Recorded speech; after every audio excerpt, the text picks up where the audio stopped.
November, 266,000 jobs created, 80,000 over the average, 500,000 more manufacturing jobs in the Trump presidency, 700,000 construction jobs. We are doing better than ever before. The American people are thriving. Why won't you help us move along the critical issues that are far more important than your partisan impeachment? Congressman Matt Gaetz, a hero during the impeachment hearings and beyond, Republican of Florida, joins us once again. Congressman, welcome back to Newsmax. How are you? I'm great. Thanks for having me, and congratulations on your exploding viewership. A lot of folks are trusting the Greg Kelly reports, and it's good to see. So appreciated, Congressman. Thank you very much. Exciting times. We got a lot going on. This is not the biggest issue, but I am curious. I want to get your take. Vice President Biden broke his foot playing with his dog. It seems a little odd to me. John Cardillo, a guy I know in South Florida, he says this: Donald Trump did 5 rallies a day, sleeping about 4 hours a night, while Joe Biden broke his foot petting a dog. I don't know if he's up for the long haul, if you know what I mean. Well, I hope he gets well, but it's certainly reflective of how the media covered these two men. With Donald Trump, they were like pit bulls. And with Joe Biden, the media's more turned into a group of lapdogs. I'm more concerned about the people Joe Biden would potentially surround himself with. It is the America Last, China First crowd.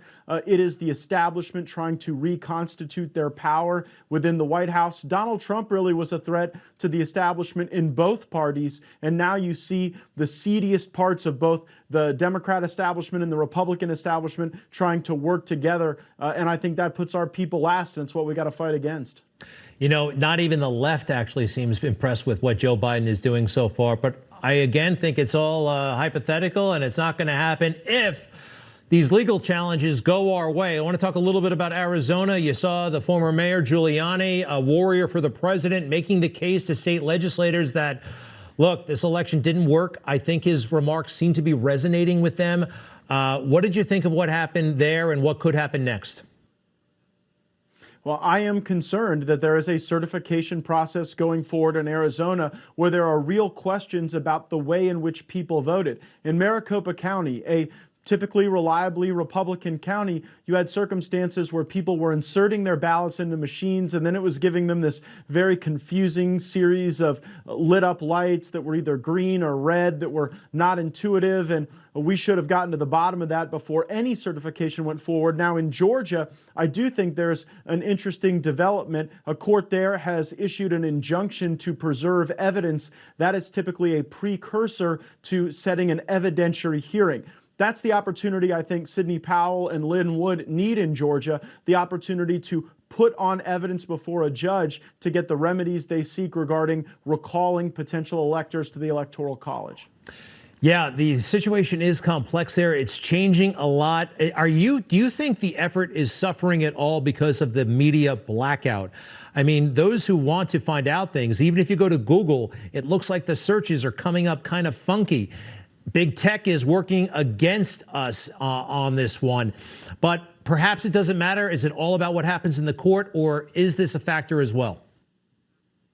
Well, I think there is a political process. I think there is a legal process. You mentioned Google. It was under my questioning that Alphabet CEO Sundar Pichai had to admit that following the 2016 election, his senior leadership team met in his office and they were all distraught that Donald Trump had won, and they all felt like they needed to do more to ensure that that did not happen in 2020. In a lot of ways, Greg, Donald Trump caught the establishment and big tech and the big media by surprise in 2016 because no one gave him a chance. There was this populist swelling of patriotic support for the president, both in 2016 and in 2020. I mean, we forget Donald Trump got 8 million more votes in 2020 than he did in 2016. And we're supposed to believe that in these places like Detroit and in Philadelphia, that there were people who were not motivated to show up and vote for Barack Obama, but somehow for Joe Biden, there were these massive margins and these record-breaking turnout numbers. I think there needs to be more than a recount. I think there needs to be an audit. There's still time before the final vote of the Electoral College, but we absolutely need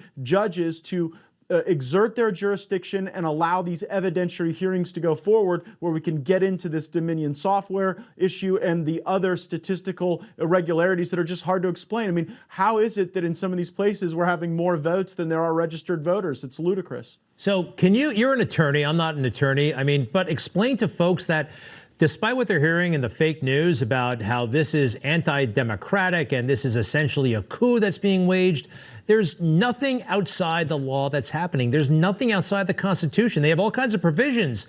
If there's a stalemate in the Electoral College, what would happen, how the votes would go down. There's nothing that has happened, nothing that I can see that's not within constitutional or a legal framework. But you're the lawyer.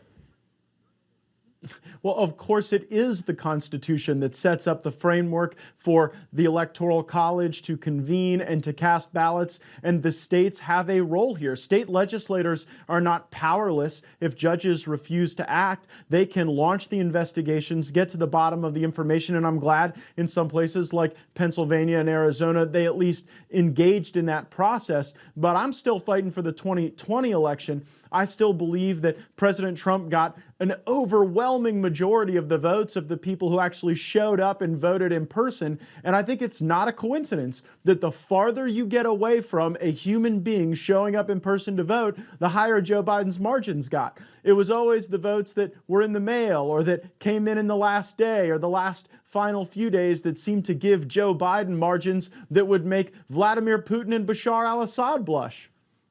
Congressman Matt Gaetz, what's the greatest perk? A perk to being a congressman that we don't know about. Something cool that goes with the job. You used to get parking spots at the airport. They got rid of those a long time ago, way before you got to Congress. I don't know. They got any. What is something the best perk? Unquestionably, is that we get to nominate the most patriotic Americans for military academy service. Anytime I get down on the country or think our best days are behind us, I pull out the applications of these patriots, junior, senior year in high school. All they want to do is go fight for America, and I am so proud of them, and to play any role in their patriotism is one of the greatest honors of my life. That is a very cool thing. Yes, you got to get nominated by your congressman or senator to go to one of the service academies, and that's a big deal. And it's great that you take pride in that. Congressman Matt Gaetz, we appreciate it so much. All the best. This is Congressman Matt Gaetz. If you liked that video, make sure you like and subscribe to our YouTube channel, follow us on social media, and join us on our daily podcast, Hot Takes with Matt Gaetz, on your favorite podcast listening platform.